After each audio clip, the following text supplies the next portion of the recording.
Hallelujah. Odafo Nyankopon hira bebree na enso so. Sa oka me ho no pay. Onyame nya okese. Odomfo pa yebo mpa yeda wase.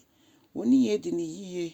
Enenso ma de papa achi ye nya. Awurade ntimi mfa wase de ndi de biara da. Ne ye kenyina ne se aseda. Wompempen so de ye dui. Ye mpa ibo nyina ne so ra Yesu kosora ne Awurade de so ye hu kese ye. Yemra ye bia ye jemu to ho ye kasora Yesu fa wa kwan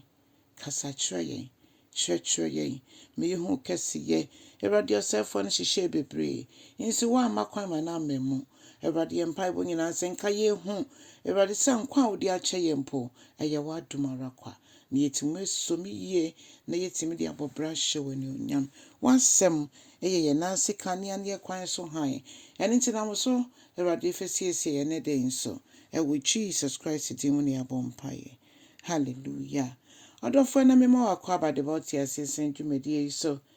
ne yafa ya kenkan sam so efi Isaia komsheni Isaia na se odifo Isaia ne woma na ti aye aduanan chichemba akokosi ennum adofo mi nti Awurade asem o se orochichire ena me de bremen crofo na afei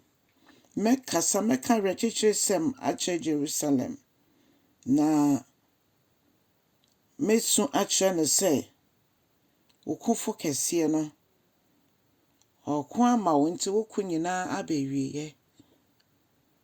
na afei me de mfom so nyina achew na dofo ye ka Jerusalem na ye nyankopon ma e nyankopon abodi a wabo no se odi mfom so nso odi akyeye ni na no kasafa Yesu Kristo ne maya odi ba wiase o se na obenya onyankopon semo adom na nkana bone su ntina se yewuo no onyankopon obehye ya nemu emmo ho ampanso Yesu Kristo ba asase so edi ne nipadua ebebo afore de ma yen emma ohwe ni moja de ohuru ye mumu ye nyinara na Bible say ansa no beba no enni bi ewo sere so a obedi n'anim kan no wesiesie kwan mu ama no ampa Yohane Suboni di nkan Bible bo Yesu Kristo hu dewro na okan say ni oba no oba besiesie yakwan mu bebia esesere sumpo no obepagya mana ye say highway aye say kwan a eso da ho tetre na we nyina oye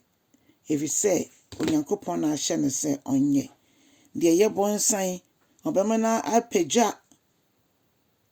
na ne eye mepo a eno so esi akwan so de obema na aye chachel akwan a achiachi nyina obema no atene na bebi a ehon so etutu ni ade enso no obema ehonum no nyina aye tromtrom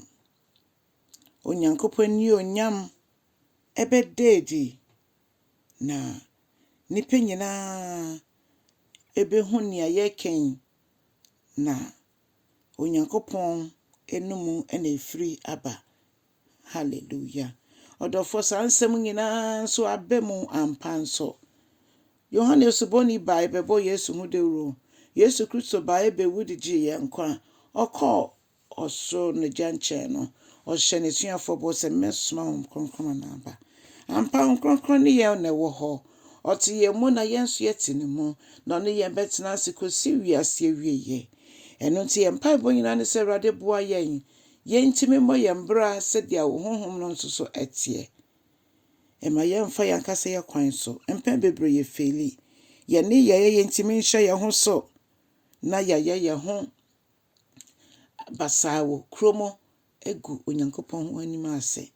yentimi nhye ye ho so wabra obi hye ye bufuo yentimi nhye ye ho so wabra ntiase anya adwuma